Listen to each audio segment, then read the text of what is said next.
having a forum for the two candidates for the District 1 Supervisor. And in the middle of your tables, on top of the, well, that's where I put them. I don't know if they're there anymore. If you've run out, let me know. I put some index cards in the middle of your tables on top of the napkin holder. And I put some pens out there too. So if you have a question for the supervisor candidates today, please write it on that card and then either bring it to me or wave your hand above your head and I will come and get it. And that's how we're going to work this today. All right, we always start the Luncheon Club off with a little flag salute. So those of you who are able, will you please stand? The flag is up here, right behind Voris. Voris, you could do the Vanna White thing, you know. There's the flag. Thank you. Thank you. All right. I pledge allegiance to the flag of the United States of America and to the republic for which it stands, one nation, under God, indivisible, with liberty and justice for all. So the way we run this, yes, thank you, is we're going to give each candidate 2 minutes to introduce themselves. And then Bill Wright has graciously agreed to moderate and ask the questions that you all have written down. And they'll each get 1 minute to answer the question. And then when we're all through with questions, they get 2 more minutes each for closing statements. And we also decided, since Julia spoke first at the forum that was in Middletown at Calpine, we're going to switch, and Moke's going to go first with his introduction today. So our two District 1 Supervisor candidates for this year, Jose Moke Simon III and Julia Mary Bono. And Moke, take it away. 2 minutes. Good morning, everyone. How are you today? Well, good afternoon. It just changed exactly with lunch. My name is Moke Simon. I'm District 1 Supervisor. Currently at this point, I am the incumbent, and I'm running for re-election this year, March 3rd. Please vote Moke. You can check any information and sites and things that I'll be doing at voteformoke.com. I have all my days and tables I have set up over the next few weeks. Over the past 3 years, I've worked diligently as a District 1 Supervisor to really bring our District 1 some real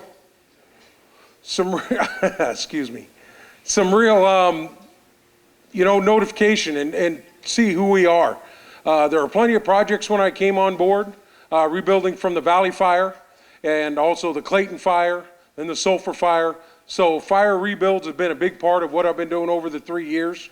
There are a lot of projects here locally that are still in the process of being done. Anderson Springs Sewer Project being one of the biggest ones to bring an entire community back. I've been working with Jan Coppinger to make sure that happens. As District 1 Supervisor, when I ran for office, I ran on being available, being personable, and always being out in the public and being able to meet with people and really talk over issues. I think I've been able to accomplish that so far. I have office hours at the Gibson Museum, and I also have office hours at the Bank Building in Lower Lake, and those meetings go really well. Some people cannot get up to the Lakeport at 9 a.m. on a Tuesday morning, so I meet with them and try and carry their message through. What I've worked on throughout there, vegetation abatement ordinance has been put in place. A cannabis ordinance has been put in place for cultivation here in Lake County. Rezoning of the housing down to 360 square feet. All positive things that are going to help us move forward in District 1.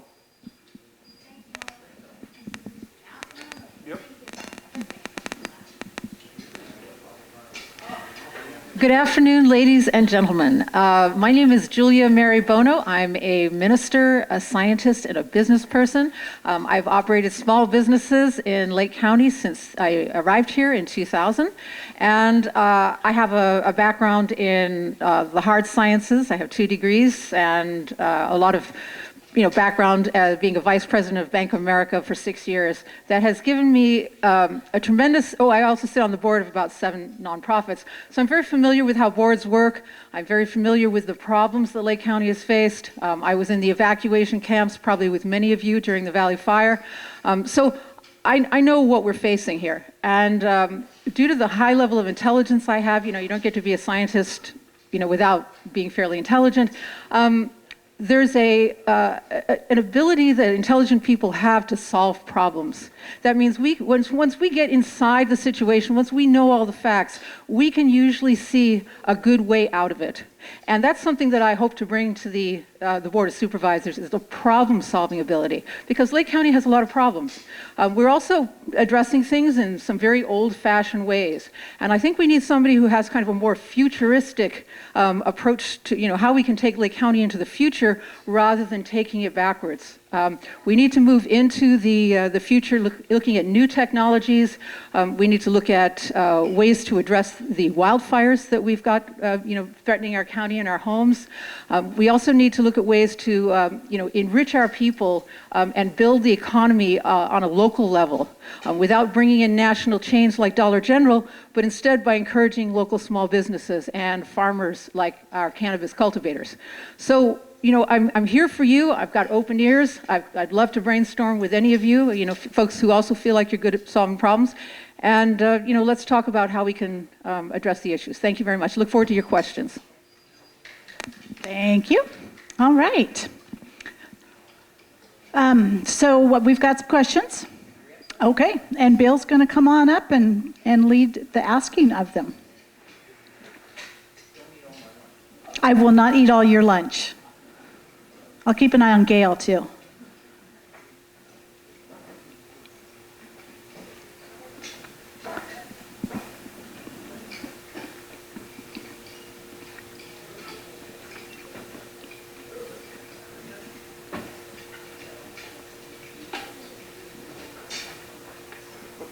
Okay, yeah. Sure that We didn't have duplicates, yes. He's checking. Okay? Okay. All right. Let's go. So these first two questions, one of them's for Moke and one of them's for Julia. You go by Julia.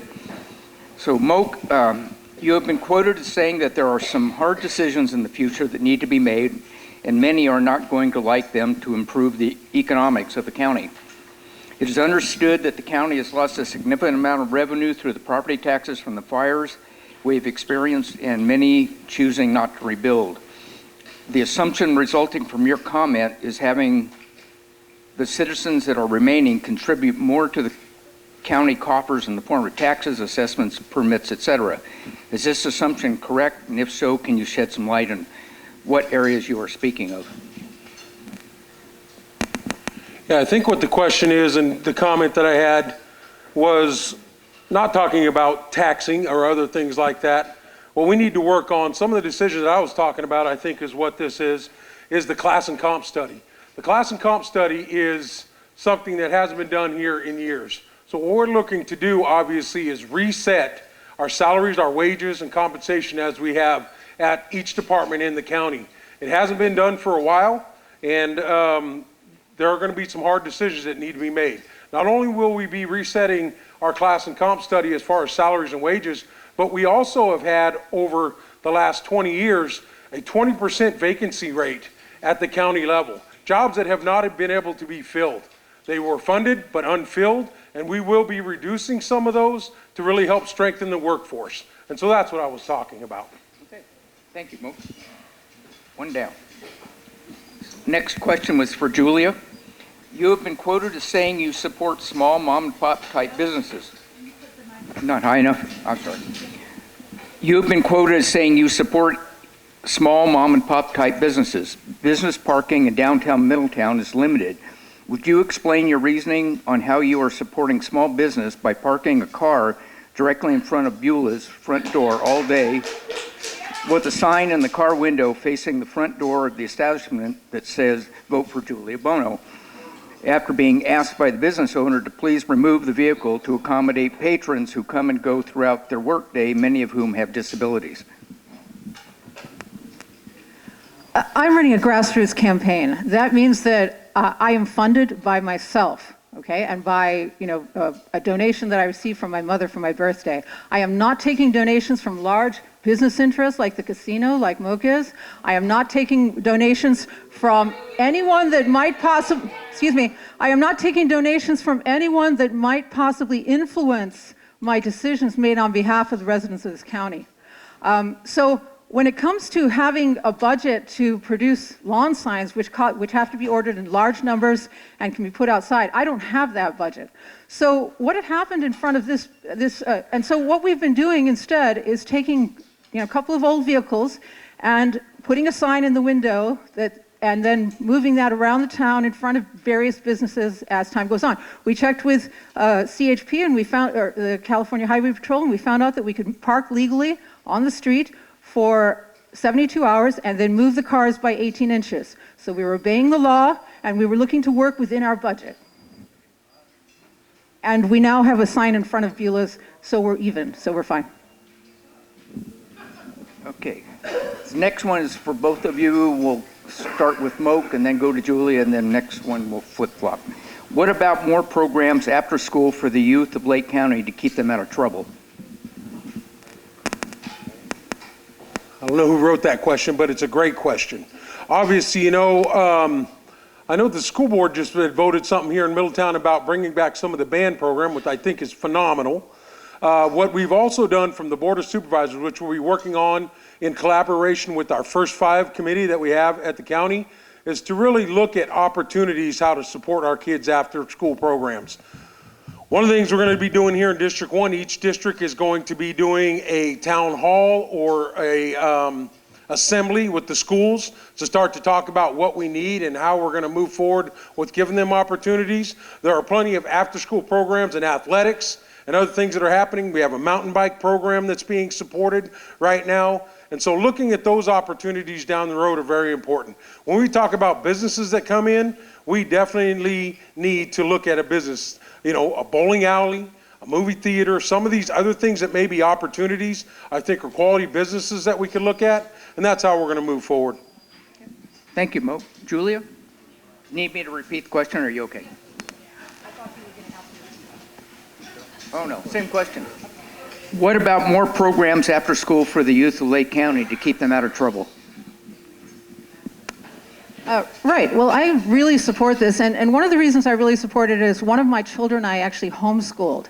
And so what I really needed were programs that were operated outside of the traditional educational system where my child could participate. A lot of other things like the football programs and so on, children that were being homeschooled couldn't participate in those. And that meant that, we were paying taxes, property taxes, without actually having any benefit for that. So what I really support are programs for kids that are outside of the schooling system that everyone is able to participate in, and that also take into account things like health. I can't stress enough how important it is to look at the inputs that you make into your body, to look and make sure that those inputs are what supports health. Now there's an obesity epidemic in our country, actually. A third of Americans are clinically obese. And what this means is obesity is a marker for a number of other health issues that are ultimately deadly. And so what we want to do, I think, is to address the health issues that people have, including obesity, and other issues that students need to learn about that maybe they're not getting in their classrooms. So I think that these can also be educational opportunities, as well as simply sports activities that are open to the entire community and not just those who are going through conventional education. Thank you, sir. Thank you. So Julia, you'll get first shot on this next one. There is 19 acres next to me. I don't know who this is. No weed abatement has ever been done. Weeds are 1 to 2 feet tall, and the fire department says nothing can be done. And they're wondering what can be done. Well, the county has passed I think, hazardous vegetation abatement ordinance. This ordinance you might not have heard of this ordinance because it was published in a local paper, but it wasn't actually sent to anybody in text form so that you could read it. It's all in legalese. So, fortunately, my legal background, I have 10 years of pro per litigation. I took the first year in law school, has given me the ability to actually read through the legalese. And I have to say it's incredibly broad. It can cover things like, your house is made of wood. It's within, a certain distance from my property line. Therefore, I want you to, I want you to get rid of your house. So, and it also things like, well, burnable vegetation. Let's see, what is burnable vegetation? During the Valley Fire, virtually all vegetation was burnable. So this could mean that you have to cut down all the plants in your garden. So, I really want to say that I think this was a very knee-jerk reaction. It wasn't well thought out. And what we need to have is something that takes into account situations like this and also the over-broadness of this particular ordinance. Thank you. Thank you. Mo, need me to reread it, or you got it? I'm ready to go. The vegetation abatement ordinance, obviously, this is our second year. There were over 2,000 lots that were inspected last year. Over 600 letters were sent out to absentee owners, large landowners, to look at a long-term process to work with county code enforcement, our fire departments, and CAL FIRE to help move through this process.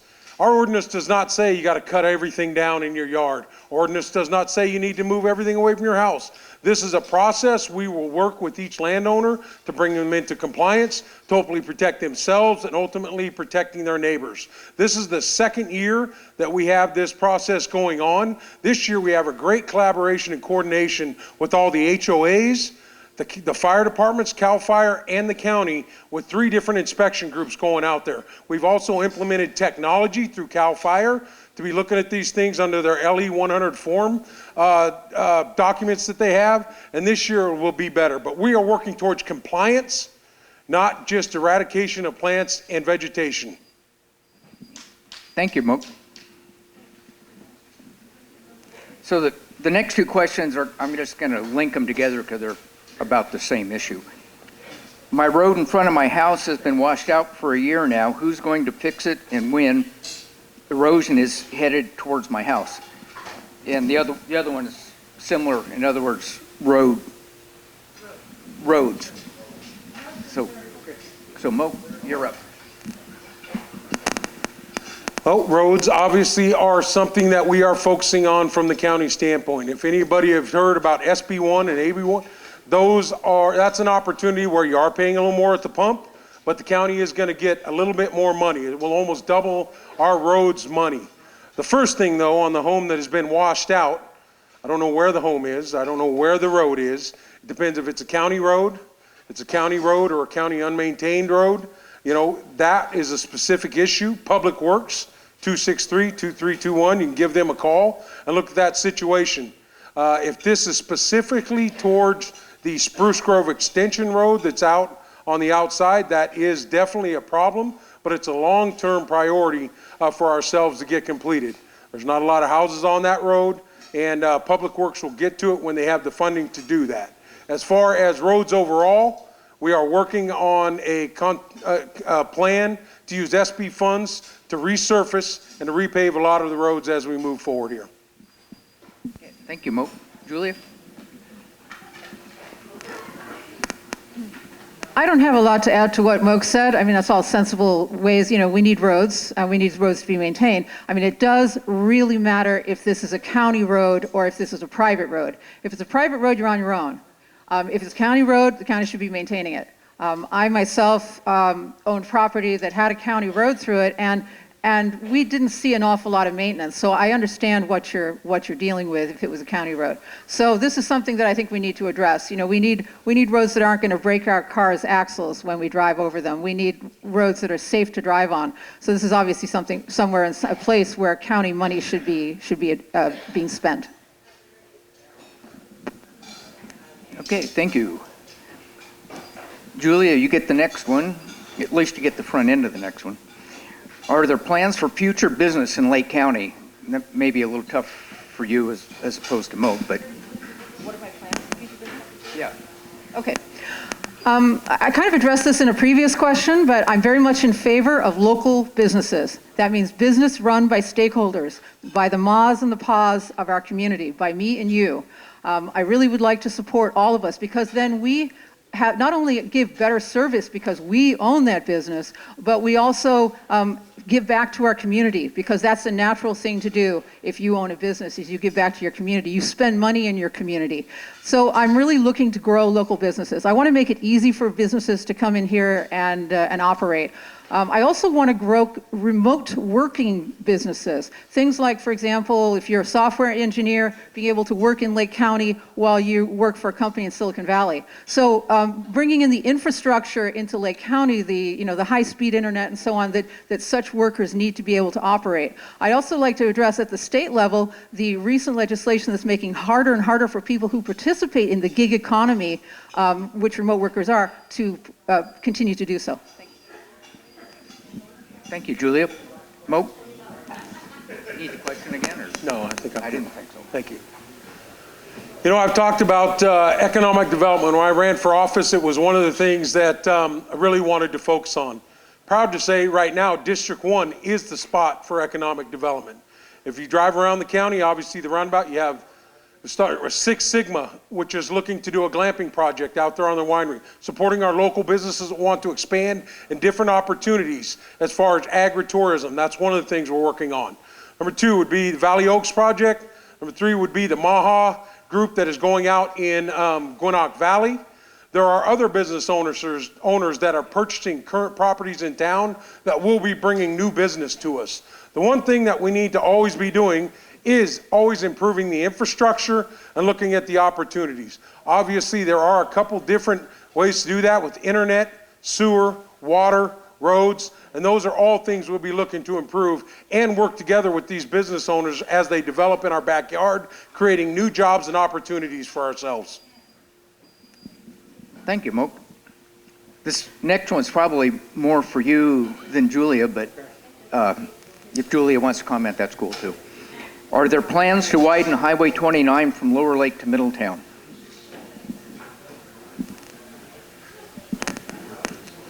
There are plans. If you have not heard, there will be some shoulder widening that's going on over here in the next couple of years through Caltrans on some of the grades going over. There will be pull-out lanes and other stuff so folks can pass.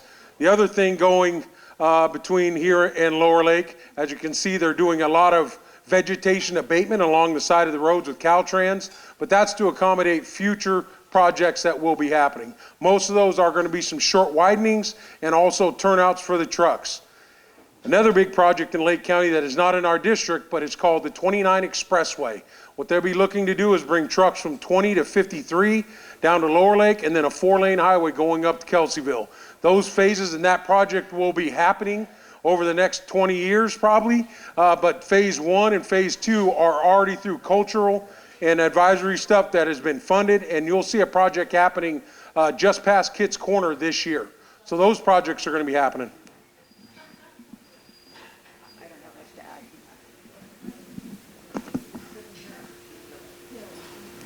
Okay, this one's for both of you. What is your opinion regarding code enforcement on properties that have weeds, trash, debris, non-operating vehicles, etc.? Julie, I think you're first on.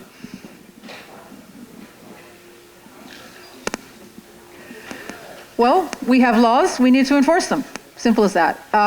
If the codes are excessively broad or the ordinances are excessively, like the vegetation abatement ordinance really is, and I know Moke has downplayed this before, but I'm serious, you guys got to look at that thing. It is so broad and so vague that it really creates a problem for anyone who cares about the trees in their yard, or who maybe has a wooden house, or maybe has a wood pile or a propane tank in their backyard. Seriously, you have to look at that ordinance. So I think we need to put a bit of a rein in on our county's enthusiasm for cutting down all the vegetation in the county, and also look at alternatives to burning, because I've noticed our air quality has been so bad over the last month due to people burning, clearing their forests and burning. Now, I understand why they're doing this. They want to work on fire reduction, but at the same time we have to think about our air quality, and there are alternatives like chipping and composting. Thank you. Moke? Code enforcement. Code enforcement is one of the ones that we've heard from the community, one of the most important things, cleaning up, the blight that is out there in our community. What we're looking to do is have property owners be responsible, clear the vegetation and their growth around their properties to be safe and help their neighbors be safe. Code enforcement operates through community development. They go ahead and they go out and do the inspections. I think we had a former code enforcement officer sitting right here, maybe in the room with Forrest Brumfield, but there is an opportunity for folks to work through the process. Well, we are looking for compliance. We are not looking to go out and really punish folks. We are looking to get into compliance, to work with code enforcement, to make sure that your yard is clean, your cars are registered, and that you're being a good neighbor. That's what we're looking to do. As far as playing down the vegetation abatement ordinance, I don't know what my opponent is talking about. That is also a compliance document we're looking to try and have. We all need to live together. This is burn season. You get a burn permit at code and at air quality, and we're number 3 in the country. Our air quality is something we can always be proud of, and we keep an eye on that all times. Thank you, Moke. So this question just got handed up to me, and I think we've talked about it a little bit, but I'm going to throw it out again. What is the weed abatement ordinance? And you have not repaired potholes in 19 years. Still really bad here. You want to make a comment? Yeah. Well, I don't know what potholes you're talking about for 19 years, whoever wrote the question, but I know that 263-2321, you call up, you report the pothole, and folks come out. I would just like to read you a note that was left to me today. Hi, Moke. Thank you for having the potholes on Napa Avenue filled just this morning. So, you know, that was a note that was left just a while ago. There is a process that you can call in. Yes, Forrest, is it 234? Yep. And just to let you know, potholes, when you do a construction project, you have a road impact fee as you're doing the job. The road impact fee that you pay on building your home or doing a project, that goes into a pot so we can do potholes. There's different ways to do it, but I know Dry Creek Extension, all those folks call me, I get it with Public Works, and Public Works does a great job. Thank you, Moke. Julia?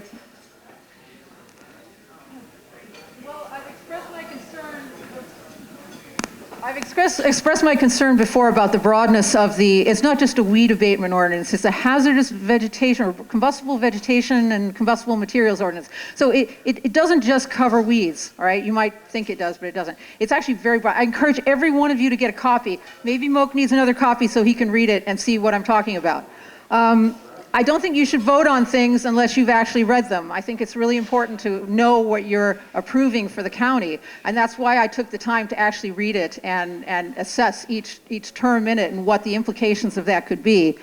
As far as the potholes not being filled, well, maybe the Napa Road potholes were filled 19 years ago and maybe they just got filled today. I mean, we don't know why things are so slow. Certainly having, access to information about the numbers to call would be great. Perhaps if those aren't already on the website in the county, they could be on the website. I know that the weed abate, the hazardous combustible material, ordinance is not actually on the county's website right now. So if you're looking for it on the county's website, you won't find it.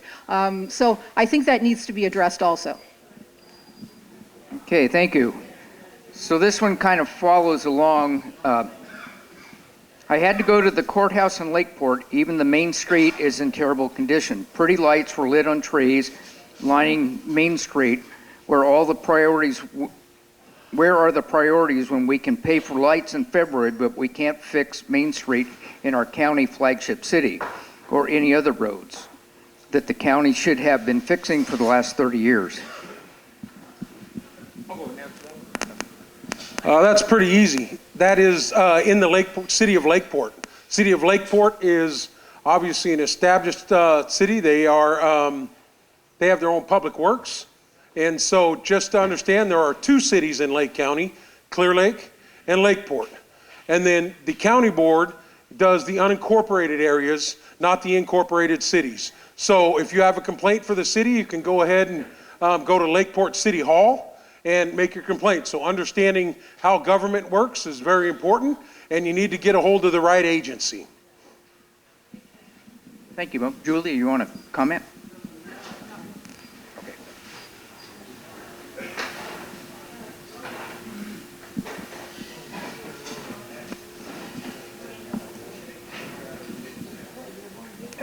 Okay, I'm going to combine these next two questions. What is the status of the grocery outlet and other businesses coming to the area?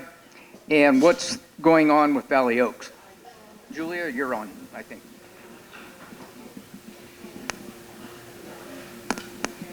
Well, I think every one of us has experienced, well, perhaps not everyone, but those of us who are on either fixed incomes or lower incomes have found it difficult to survive purely on shopping at our local harvesters. The wonderful food there, wonderful people, absolutely awesome, but the prices are a little on the high side. So unless you're buying discounted stuff, you're probably not getting a full range of food. So having an alternative like Grocery Outlet, which is also a locally run business, in fact, I know the owner, and you know, they have been super, super responsive to people as far as getting, you know, things in that you want to see. You know, I have a preference for health foods, so I asked for those to be stocked, and you know, in a week or two, those things are being stocked. So I have to say, Grocery Outlet to me is a great alternative to a high-end grocery store like Hardester's. Yeah, here. So anyway, that's primarily what I wanted to say. As far as the Valley Oaks is, perhaps Moke can comment more. Moke? Well, like I said when I ran for office, diversification and different opportunities. You know, since I've been saying from day one when I came on board, you need different shopping opportunities for different levels of income for families. And it doesn't matter what that is. We need to look at all those opportunities if they fit into the project here, or if they're all able to be done, if they're zoned properly, they need to all be treated the same. As far as Valley Oaks, our planning commission has done a great job, I think, approving a project to move forward there for the grocery outlet project and some of the commercial development. Right now where it is it will come back to the Board of Supervisors. It's been appealed, and we will hear at the Board of Supervisors. You elected me to lead, and that's what I will do as that comes back to the Board of Supervisors as we move through the process with that development, grocery outlet, and the Valley Oaks project. Thank you, Moke. You'll be up first on what is the status of the county efforts to lift the state's water moratorium, which I assume was the Hidden Valley? Yes. So once again, just a little bit of governmental education. Hidden Valley is an HOA. It has its own community service district, which is the water district out there. And so from the county level, District 1 is my district. What I've done, obviously, I've written a letter in support for removing the moratorium. We not only talked about the economic boom that could give to our south end of the county for the Hidden Valley residents that have property and are not worth anything at this point because you can't build or hook up to water. But what we also did was talk about the economic impact through the fires. So continuing along, once again, what I will do is I will work with Cecilia Aguiar Curry, Senator McGuire, and anybody else that'll listen to help get that done. I know we're on a path to do it. I know folks want to have it done immediately, but in all government, it takes time for things to get completed. As a leadership role, from my point of view, that is one of the major goals that I have in South County to work on. And I've not been able to complete something that I've started, and I plan on getting that completed at some point or another. But I must be reelected to finish that work. Julia? Well, I think Moke has introduced the topic. I had the opportunity yesterday to go over the full detail of the letter from the state to Hidden Valley, and what I noticed is that you know, it's not a ban on all lots. It's just a ban on those for which building permits weren't previously pulled. So this is a little bit narrower than what it sounds like. The other thing is that this letter that was sent to the state was done 3 years ago. There's still people without water to their lots after 3 years. Now, you know, this is kind of a little outrageous that more action hasn't been taken on this, and I think this is a classic, you know, sit-down sort of approach to something that really needs to be stood up and taken to Sacramento. There's no reason why we shouldn't have a better resolution on this subject. These people were sold lots with the understanding that they would have water. Either they need to be bought back by the community, or they need to be somehow, they need to be opened up by the state. Thank you. Okay, thank you. This next question's for Moke. After voting on more than 25 cannabis-related issues, including taxation, use permits, etc., during your incumbency, would the fees, measures, and regulations apply to you or a member of your tribal community if you choose to begin growing cannabis on the rancheria? So just to be very clear, it is illegally federally to grow cannabis. So our tribal government, our operations, that is not something we're looking to get into until it is not a federally, illegal substance.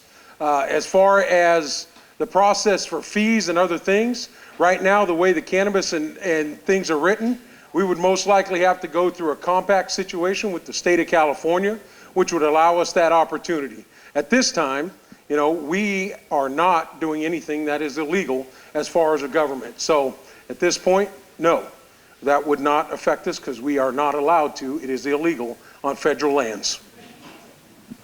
Okay. Next question is, unless, do you want to comment? I think this brings up a really important issue, and that is jurisdiction. What we have in this area, this part of Middletown, is a certain jurisdiction which is an illegal environment. We're subject to the laws of the county. What is true on the rancheria is different, that they're subject to federal law. They do not have to obey local ordinances.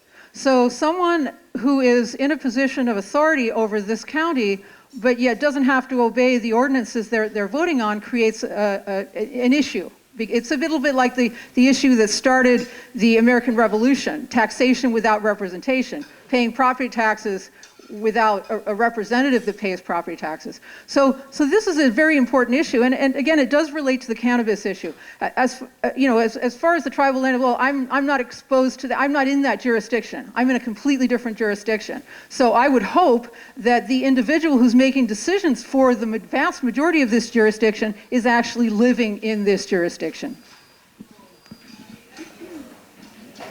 Okay, Julia, the next question's for you.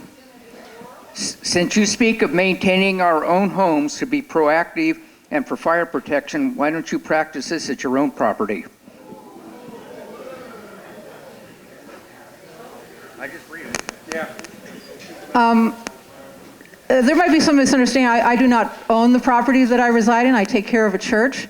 The church has a very limited budget due to the Valley Fire. A lot of our members moved away, so we have very low income. What we do, and we do this strenuously, is we make sure that only green vegetation is on the property, and we make sure that anything that is dead is put into a consolidated pile and composted. We do not burn because we think that, first of all, fires can get out of hand, and secondly, that composting is a better alternative. We also, break down the wood and so on. So this is being handled responsibly. This is an unincorporated area of the county. It is subject to not the same laws as you might see or the same homeowners rules that you might see in Hidden Valley. So if people are confused about that, they can come and talk to me privately about it, and I will elicit, I will give them a response. Thank you. Moke, do you want to make any comment? Obviously, I am a member of this community, and this is the third time it's been brought up about my Native American heritage here in this community. Hopefully everybody in this room understands how much of a part of the community I am. We do have property off the reservation, even though that's unbelievable to some people that Indians can own property in their community. We do pay taxes. I've had to rebuild my daughter's home that was burnt. And the conversation about weed abatement really strikes me to say, well, it's not the same as a different jurisdiction. This is the unincorporated area. It is covered by the Vegetation Abatement Ordinance, code enforcement. You need to uphold your property just like you would for anybody else. Once again, all I have to say is as we move forward, vote for Moke. I will represent everybody equally and always make good decisions. And if you don't like my decision, I will always talk to you about it.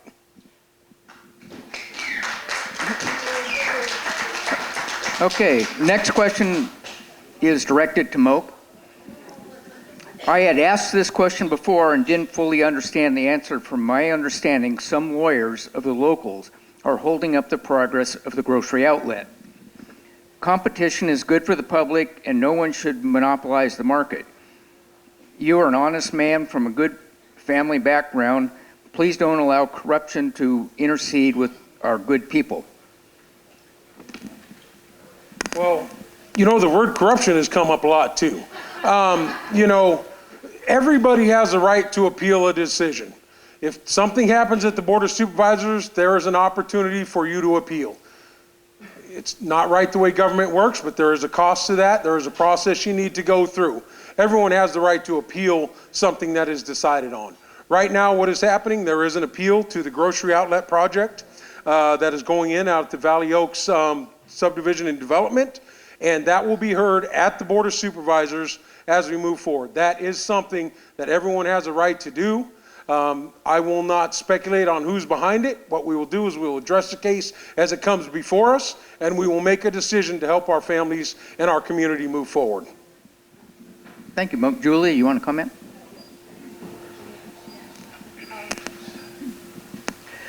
I did some actually kind of investigative research into finding out exactly who was filing that appeal against the grocery outlet. And it does turn out that it was an organization that previously had a website, which I guess they didn't bother to take down off the Internet Archive. And it does appear as though they're kind of this kind of unnamed group that has to do with supporting local businesses. Now, I think that's rather odd since Grocery Outlet is a locally owned business. It may have a national name, but the owner is within our community. So I'm for Grocery Outlet. I think it's a wonderful opportunity. I'm not for Dollar General because that is a national chain. It's going to take profits out of our county while enslaving our people. So I'm not for Dollar General, but I am for Grocery Outlet. The other thing is I want to address something that Moke said. He said there was some things said about his heritage. No one said anything about his heritage. We were talking about laws. And laws are, I think we can talk about that in a public forum. Thank you. And now we come to the last question.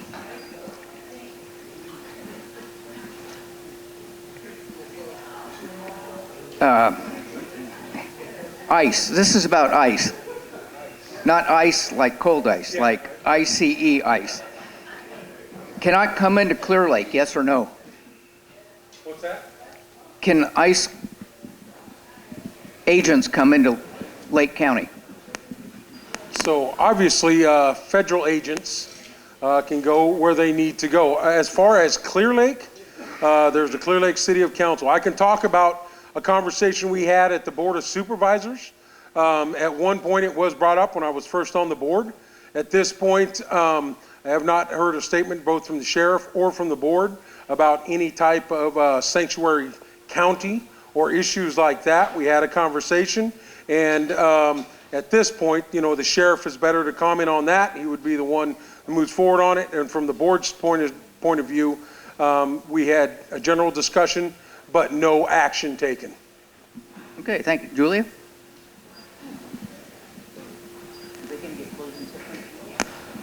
Well, this issue hasn't come up before, but it's a statewide issue, and perhaps even an international issue. I have personally lived in Mexico, so I'm very comfortable either side of the border. I do feel as though we have a sanctuary state here, and for good reason, because we need various types of assistance with our economy. And if we don't provide that, and I think also we have another situation because Mexico used to own this territory. This was all owned by Mexico before. So having a border artificially separates people of indigenous background who live in Mexico from their ancestral lands. And I think that's wrong, personally. Now, I know the laws are different. I know we have border laws, et cetera. And I do support a border, but I also support the transition over the border line of those of indigenous heritage. Okay, thank you. You want me to do it, or do you want to do it? No, you can do it.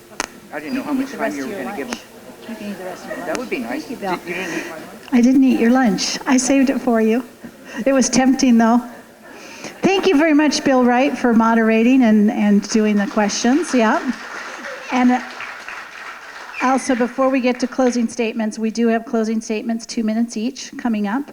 But before that, I also wanted to thank the Middletown Lionesses for serving today. Nice job. And thank our kitchen for another wonderful meal. I wanted to also thank all of you for coming today to this candidate forum because it is really important in a democracy to listen to both sides, to hear the stories and hear the viewpoints, because without that, we turn into an autocracy. We turn into a one-man rule. And we can see how that works out in some places around the world. So real important to come and listen and be open-minded, so you can make your own decisions. So thank you all for coming and doing that today. And Julia and Moke, thank you for taking time out of your days to come out today.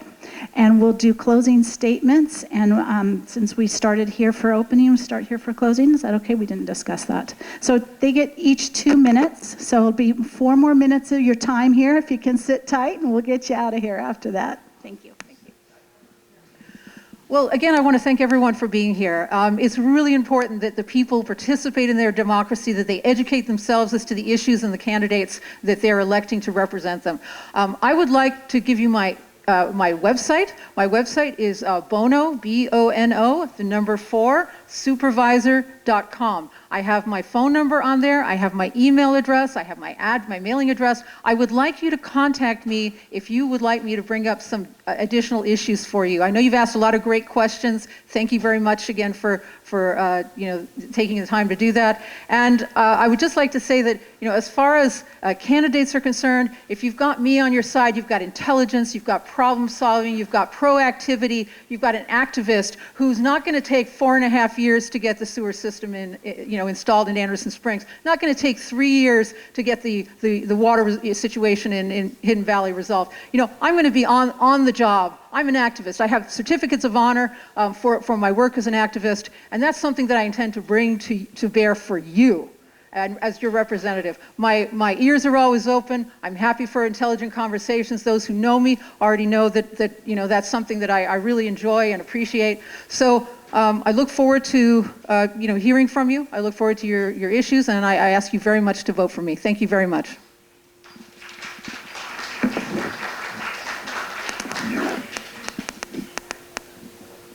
Once again, those who don't know me, Moke Simon. Thank you for coming out today. Greatly appreciate it. Obviously, this is a place of honor for me. From the tribal standpoint, always honoring your elders are important. I make sure to know that the senior center is something that I always focus on. And hopefully we realize that when the PSPS happened this year, we were able to be one of the only senior centers to have backup generation. So as I move forward in my government role, if I'm reelected, I will work diligently like I have. It is great for opponents to stand in front of you, or folks running for office, to think that they can promise, it'll get done overnight. I can do these things for you. When I ran for office, what I promised to do was be available, to work hard, and to work the process. And I've done that. I show up, I work hard, and I work on solutions. There are some things that, you think are easy, but putting in a 300-home sewer system is very complicated. You have NEPA, you have CEQA, you have all the construction documents. It will not happen overnight. It's a $12 million project. I think if you can talk about that in my time as a leader throughout my time, I've done over $50 million projects, I've done $100 million construction projects, and it takes time that you have to work it. And you need to have everybody in each department that is going to be affected by that work through that process. Here in South County, I've worked hard for economic development. I talked about the projects that are on the cusp of being brought forward. I'll work diligently with those business owners to help make sure we do that. From the county standpoint, we are looking to reset with a class and comp study. We're looking to really be able to provide the services that are constantly getting calls for. Roads, construction, water, sewer, infrastructure, all of those things is where we're moving as we go forward. Tiny homes, one small thing, hopefully that's going to be another industry that we bring here. What I try and do is involve everything. I talk to everybody, I communicate with them, and I work hard on their behalf. Vote for Moke, please. Thank you very much. All right. Thank you all again.